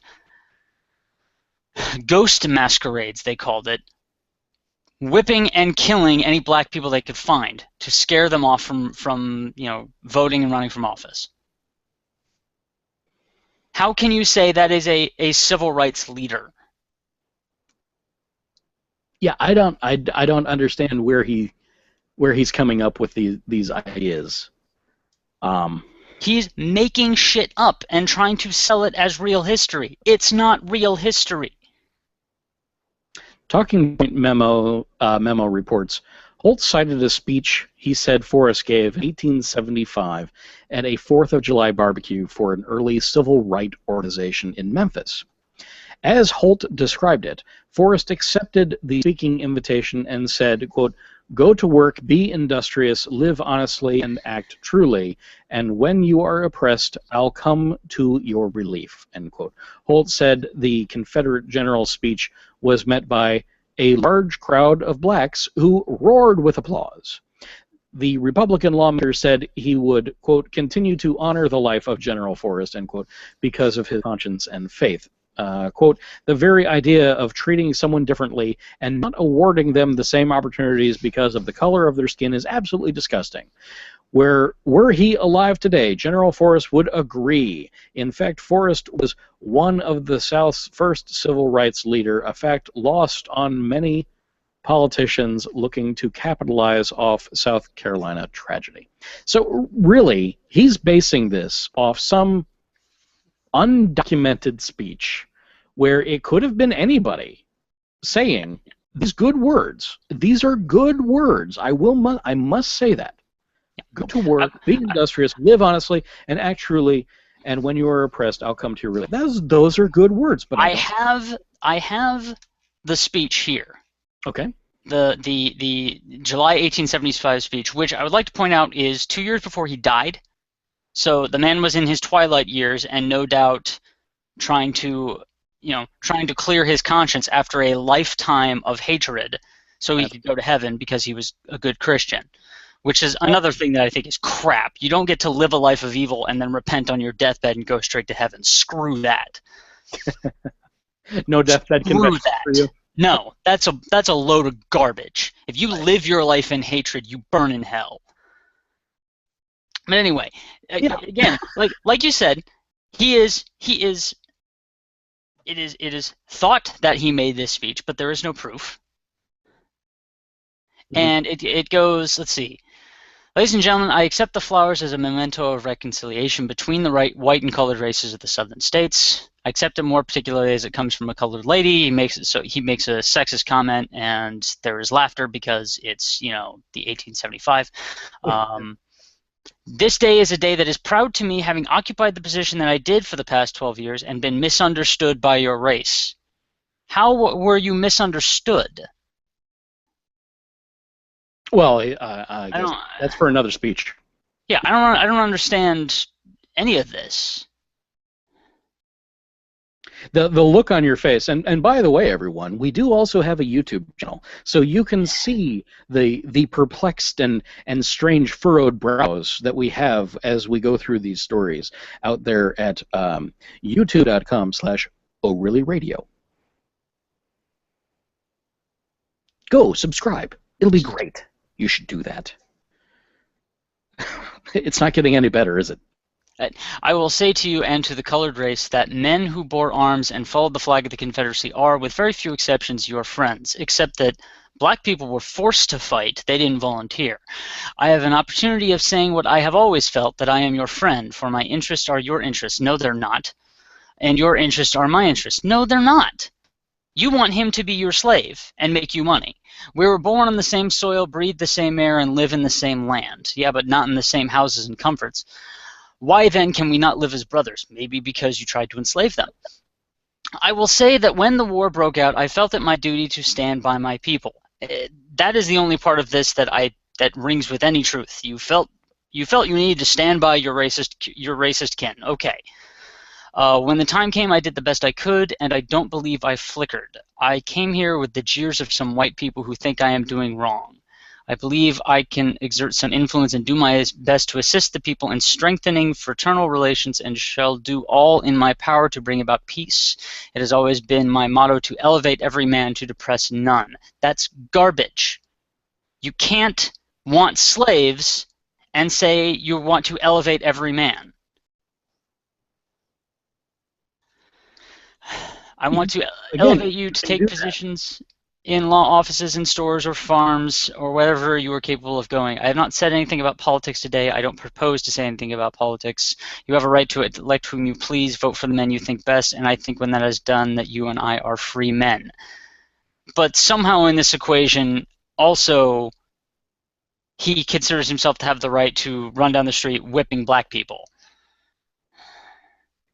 Do as you consider right and honest in electing men for office. I did not come here to make you a long speech, although invited to do so by you. I am not much of a speaker, and my business prevented me from preparing myself. I came to meet you as friends and welcome you to the white people. Wow. Welcome you to the white people. Wow. I want you to come nearer to us. The whole tone of this speech is still that they are inferior and must come over to where white people are. Yeah, there's no halfway point. Yeah, there is nothing about this that is, truly about civil rights. What is the thing that this congressman is saying, or the lawmaker? What line does he say is in this speech that he's using is so important? Go to work, be industrious, live honestly, and act truly, and when you are oppressed, I'll come to your relief. I think they were probably applauding because it was the end of his speech. Yeah, well, it wasn't even the end of his speech. Let's see. Many things have been said about me which are wrong. No, they're not. I have been in the heat of battle when colored men asked me to protect them. Yeah, but you don't actually say whether or not you did it. I've placed myself between them and the bullets of my men and told them they should be kept unharmed. Go to work, be industrious, live honest, and act truly, and when you are oppressed, I'll come to your relief. No, you won't. You just proved for the last 12 years of your life that you wouldn't. Oh, and even before that, aside from making a fortune as a slave trader and being a KKK leader, Forrest infamously led a massacre of more than 200 Union soldiers who had already surrendered at the 1864 Battle of Fort Pillow, which is exactly what the civil rights leader would not do. Yeah. Assuming this speech was in fact made by him, and I'm not seeing any documentation that conclusively proves that, a response by the Cavalry Survivors Association of Augusta, which is a Confederate war survivors organization, gave a speech expressing unmitigated disapproval of Forrest's remarks promoting interethnic harmony, that they think this is interethnic harmony is hilarious. It's very much cherry. Yeah, this speech was used as an excuse to unanimously amend the constitutions of these place of the South, to expressly forbid publicly advocating for or hinting at any association of white women and girls being in the same classes as females of the Negro race because of his sexist comment at the beginning. Wow. Yeah. Because of that. That's Yeah. Another thing that he did, again, this is from the article, so I don't have an actual source, but I'm sure that it's out there. At Murfreesboro, Forrest asked a black man what he was doing there. When the man replied that he was a free man and not a slave, Forrest took out his firearm and executed him on the spot. Yeah. According to this, there isn't enough room in one post to write about Forrest's cruelty. No one is rewriting history by not honoring Forrest's legacy, which embodied savagery. We're sure Forrest did a good thing or two in his life, but his disgusting past should not be forgotten. April 12, 1864. General Forrest led his forces in the attack and capture of Fort Pillow, Tennessee, which is right on the Mississippi River. Its staffing was primarily African-American Union soldiers, in which he massacred the entire population instead of taking prisoners as per the rules of war. He just massacred them all. Yeah. And at the very end of this article, we go a little bit, the road that all things on the internet go. Hitler loved dogs, but was not an honorable person either. So even if you do some good things, that does not wash away the sins that you've already committed. Yes, a few good deeds does not redeem a man of a lifetime of wickedness. By the same token, a few bad deeds does not destroy an entire man's good work. Right, I agree. We're the sum of all the things that we do. Yes. And certainly we can regret our past and try to make amends, but there are some things that are just too horrible to run away from. And trying to pretend they didn't happen is the worst thing you can possibly do. Yeah, it's like that controversy over H.P. Lovecraft, because he's a big figure in horror novels, in horror literature, for obvious reasons. Yeah. And there was an award that for a long time was just a little statue of him. He was the award. And someone got the award and raised a stink because he was a racist, and now they're changing the award. And it's like, you can't do away with the man's entire body of work because he happened to have a couple of bad ideas. Yeah. Right, yeah. He was not a perfect man, but he was not evil either. This man may have done some good things near the end of his life, but that doesn't mean he was a good person. Right. It also doesn't mean that he wasn't a kind parent, a good husband, a loving grandparent. He could have been all of those things and still executed 200 black people. And still been an asshole. Yeah. All of these things are possible. We live in a very nuanced world. We are all very nuanced people. There's a lot of things that go on and make us up. But when in the sum total of your existence, the evil outweighs the good, you can't ignore that. No. Now, as far as this Tennessee lawmaker, let's see, what is it? What was his name again? Tennessee State Representative Andy Holt, a Republican, of course. Now, he says the very idea of treating someone differently and not awarding them the same opportunities because of the color of their skin is absolutely disgusting. Were he alive today, General Forrest would agree. Well, yeah, certainly, perhaps after his entire experience and he finally figured things out, certainly that is a possibility. But do not whitewash his history. And I'm very pleased that Representative Andy Holt holds the ideas of a desegregation and equality and all that. But please, don't whitewash the history of an atrocious killer. Yeah, Someone that did terrible, terrible things. Don't try to prop him up. Somebody that killed more people than you probably know. Yeah, no, this guy is not about equality or doing the right thing. Let's take a look at some of the other things on his track record. Oh boy. Let's see. he introduced a. He and another senator, also Republican, submitted a bill requiring anyone intentionally recording images of documenting cruelty against livestock to report the violation and submit all unedited material, all of the originals, to law enforcement within 48 hours. This is a classic anti-whistleblower tactic, which is designed to damage the actions of the ASPCA, Human Rights Society, and Mercy for Animals organizations, things like that. Yeah. So yeah, this is the kind of thing that this man does. Well, that's also being a politician, because it's those groups that pay for you when you're elected.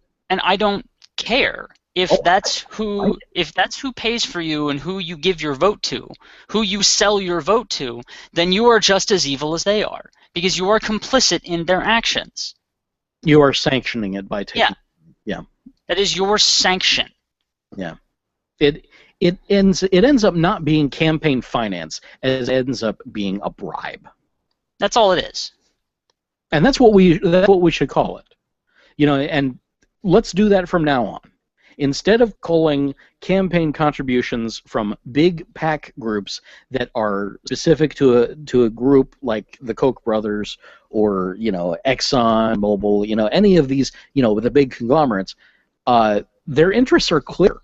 Their interests are very, very clear, and they are speaking with their money. But it is not campaign finance. It is a bribe. It's a bribe. They're buying the vote. They're buying what they want to be made into law. And it's a load of crap. And unfortunately, very, very profitable. And it works. Which is why we have bribes. Which is why this kind of corruption continues. It's effective. It just works for them. Which is horrible. But be that as it may. So this whole thing came out because of the Southern Pride, the flag, the Confederate flag, and all of the Black Lives Matter stuff going on.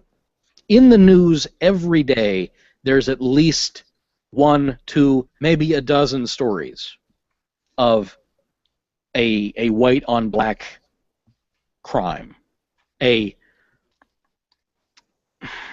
an abuse of power by police. I see this much more often now.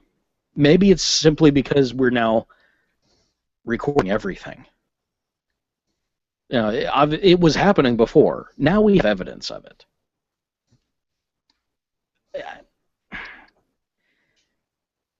He needs to just kind of step away from it, and he needs to really think about the message that he's sending. And politicians are usually good at that. That's one of the hallmark traits that a politician has to be good at, which is trying to see how their message is going to be received. This message fell flat on a pickaxe. It's not working. It's not working at all. Now, the things that he said indicates that his own impression is that he is for equal rights. He's for the civil rights and all that entails. The other words that come out of his mouth, maybe the side of his mouth, that kind of thing, they drip with, I really wish we could go back to the good old days when you were all slaves. It's there. It's kind of like a longing for the past where that kind of thing could be done in the open all the time. And that's not the message that you want to relay at all. And if that is who he is, then I certainly hope that the constituents in his region don't let him back in. And that's really the only thing that we can do, is if somebody behaves badly in office, vote him out. That is the way our government works. Vote them out. Don't let this guy stay in office. He does not speak for you. That's what it means. I'm still amazed the KKK is still around. I'm amazed they haven't been classified a hate group yet. They are. No, they haven't been.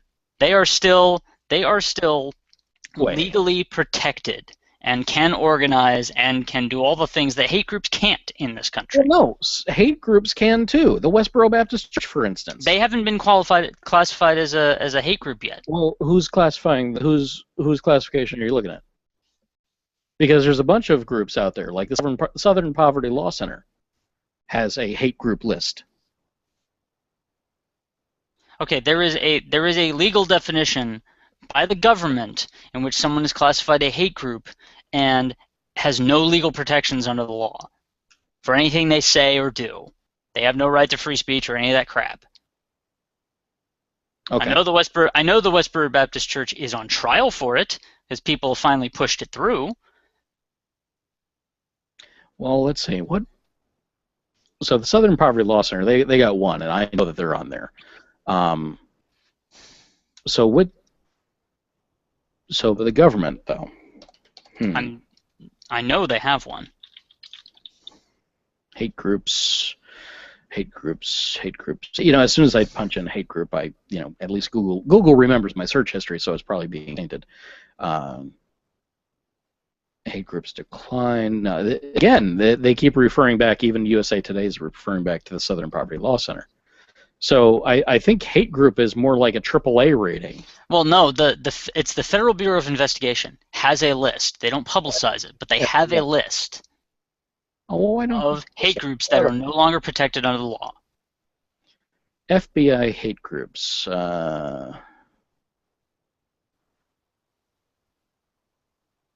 Vault, FBI, white hate groups. Interesting. Wow, there's 14 PDFs there. Okay.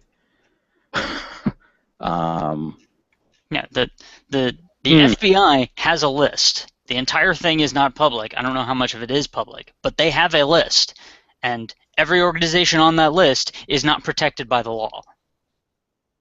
Right. Okay, interesting. All right, there's an article heading out here on Media Matters. So, no, the FBI hasn't ditched the Southern Poverty Law Center. Conservative news outlets are hyping a minor website change. When is this? This was March 27th, 2014. Minor website change to suggest that the FBI is distancing itself from the Southern Poverty Law Center, SPLC, a group that monitors hate speech and violence in response to criticism from anti-gay organizations, but the FBI has issued a statement debunking that narrative and continues to publicly tout its partnership with SPLC on its website. On March 26, Washington Examiner reporter Paul Bedard asserted that the FBI was ending its relationship with SPLC, noting that a link to the group had been scrubbed from the FBI's hate crime resources page and calling it a significant rejection to the influential legal group. But, of course, the FBI said no. Let's see, so of course, Daily Caller, Breitbart, WorldNet Daily, and The Blaze all caught up on that one and went with it. Oh, yes, and of course the Family Research Council and the American Family Association. Yeah, because those two are labeled as hate groups by the SPLC, by the way. Yeah, and so they did everything in their power to try to discredit this organization, which has labeled them a hate group. Yeah, but the FBI, the claim the FBI is ending its relationship, or even the website responsible, as good as you get, FBI continues to list SPLC as partner in fight against crimes on its website. Public outreach. The FBI has forged partnership nationally and locally with many civil rights organizations to establish rapport, share information, address concerns, and cooperate in solving problems. These groups include such organizations as the NAACP and the Southern Poverty Law Center and the Anti-Defamation League, the National Asian Pacific American Legal... Wow, that's a long one. National Asian Pacific American Legal Consortium. Wow, that's a mouthful. The National Organization for Women, the Human Rights Campaign, and the National Disability Rights Network. So that directly contradicts everything that they were saying that it was not in there. But a total lack of evidence wasn't enough to stop the Washington examiners better from peddling wild theories about an imagined rift between the SPLC and the FBI, and it wasn't enough to stop right-wing media outlets, always hungry for an excuse to smear the SPLC. So it looks like, I would say, if it is on the SPLC's list, it's an awfully good chance that they're being heavily monitored by the FBI for such hate. Yeah, but true hate groups are not allowed to gather because hate speech is not protected. They don't have a right to public assembly. Well, you're still free to say things. But you are, but a hate group is not free to, rent out public spaces and hold rallies. They're not. Well, there's okay. Who isn't in this country? Are national enemies. Anyone who is associated with Islam is not permitted to assemble. We don't see any groups like the Taliban or anything like that because they're the enemy right now. The Nazi Party sure as hell ain't allowed to assemble in most of Europe. I don't know why they're allowed to here. Because we're retarded, that's why. Well, perhaps, yeah. It's a very fine line that we have to straddle because of the Constitution. Because of our freedom of speech and our free right to assemble. So, determining who is in that hate group area, you would think that ought to be public knowledge. That ought to be listed. Big, bold, Times Square kind of thing. The fact that we can't find it very easily makes me nervous. Well, because who doesn't want us to find out? The GOP. Why? Because they are those hate groups. They do have a large constituency, perhaps, in them, judging by the American Family Association and things. Well, just go look at the list on Southern Poverty Law Center. But yeah, if you look at hate groups, you're going to end up with the SPLC. They do good work. That's what they do. Yeah. So yeah, there's that. And of course, there's several right-wing organizations that also have the SPLC listed as one of their hate groups. Just because obviously they've got to have some counterbalance to the force or something. I don't know. I know that if for some reason I made it on one of those lists, I'd be very proud. Yep. Oh yeah. Very proud. Badge of honor. I'd say that proudly on the webpage. Oh yeah. If I was declared a quote unquote enemy of the state by the GOP, I would shout that from the rooftops. And with that, I think that probably will round out this segment and send us into the end of the show. Now, I had a pick from the Huffington Post. I have aging parents, and I have concerns because I'm a human being and have aging parents. So they had an article, 7 questions to ask your parents before they die. I don't want to go all morbid and everything, but you really ought to have these conversations. Have them early. You could lose somebody at any time. We live in a dangerous world. There are people that you could die in bed before you even get up in the morning for anything. So these are questions that you should just ask anybody in your family. Okay? So question 1 was, I'm basically going to give you the too long didn't read here. Who are all these people in the old family photos? You should probably take an interest in that. You should look.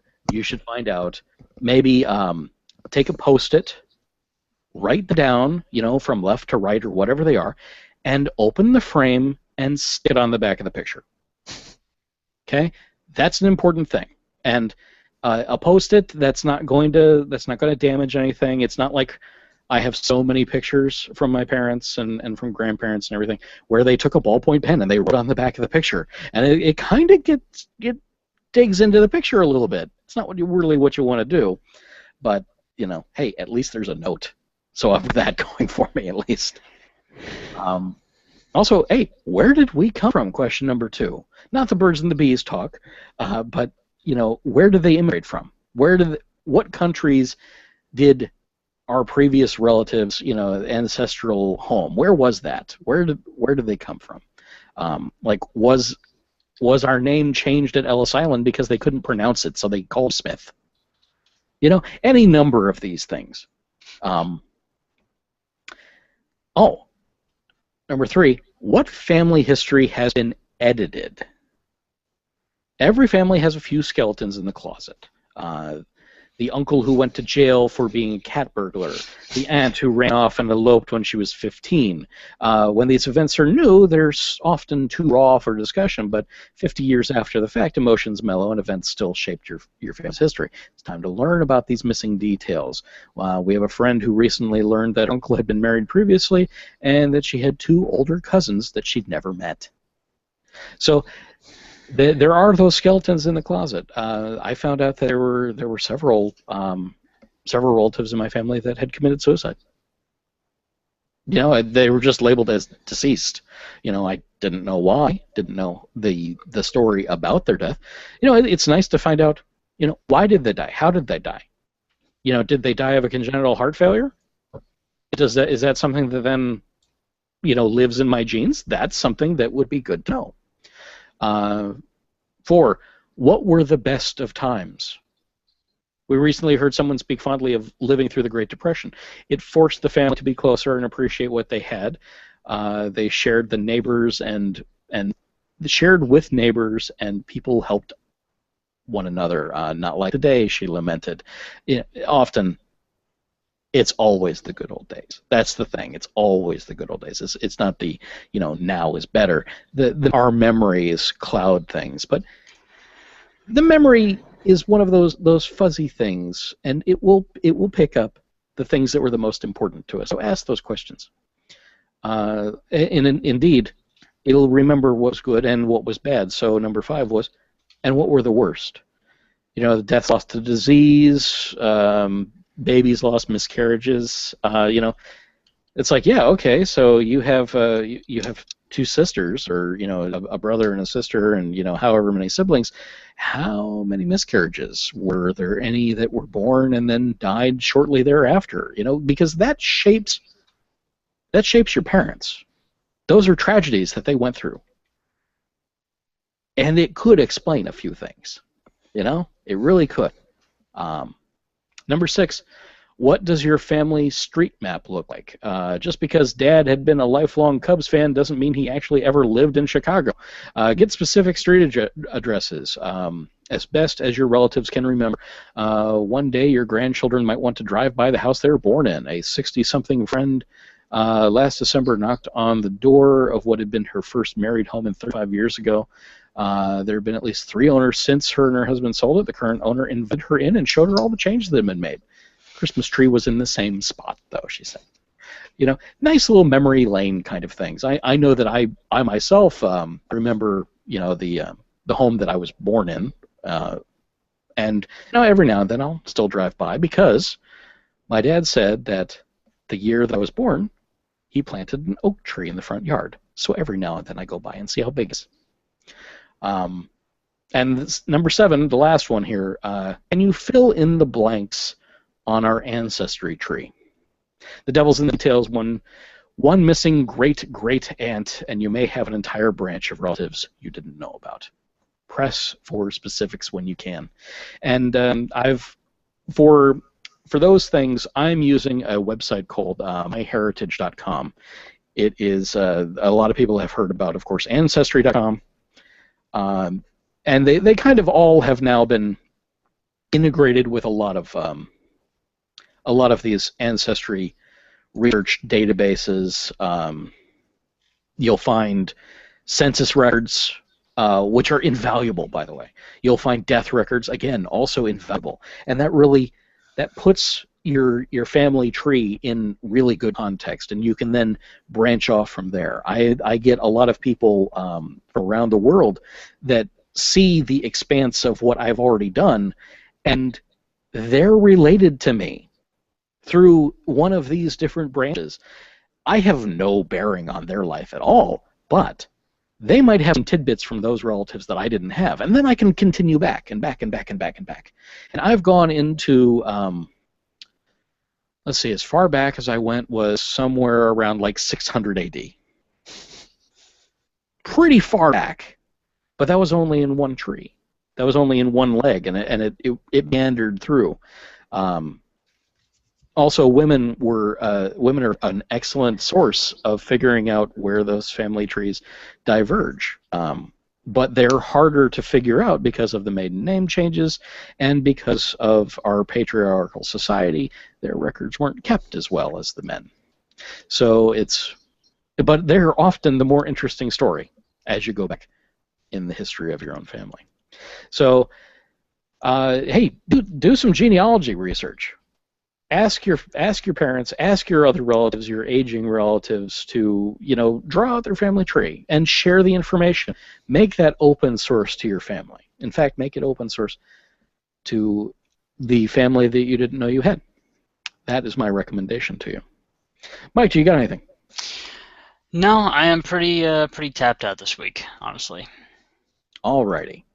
That is all perfectly fine, and that's it for us tonight. We'll be back next Friday about 9:30 p.m. Eastern Time. In the meantime, the conversations continue on the web. Head over to orlyrradio.com. That's ORLY radio.com for all the links right up at the top of the page, and do watch us live and chat in the IRC if you're able to. If you have liked what we've done here, you can help keep the lights on, get upgrades, do anything like that, and you can follow the Help Us link on the webpage. That'll take you over to patreon.com/Cowen, C-O-W-E-N. That's patreon.com/Cowen, C-O-W-E-N. And that's me, by the way. So if you like what I do in this and anything else, you can help support me by going over there. If that's too rich for you, we completely understand. Times are tight. We've been talking about the economy after all. Things are horrible. Contribute to the show with topic ideas, corrections, advertising offers. We can do that. Unclaimed lottery tickets, hate mail, unsolicited advice, whatever you got. Email them over to us at orlyradiopodcast@gmail.com. Leave us a voicemail, 470-222-6759, and post and vote on stories on our subreddit. Yeah, we got one of those too. And here's the most important. The absolute most important. Share the show. Share it to a friend. Point them over here. Let them look through all of our stuff. And then they, too, will go over and leave us a review on what platform they found us on. And, of course, like us on the Facebook, follow us on the Twitter and the Tumblr and the Google+, and subscribe to the YouTube channel and everything else, wherever you happen to have found us. We can't thank you enough for spending time with us. Until next time, this has been ORly Radio, part of the Cowen Services Network. Music for the show is created by Kevin MacLeod of Comtech.com. Thanks, everybody. Bye-bye. Bye-bye.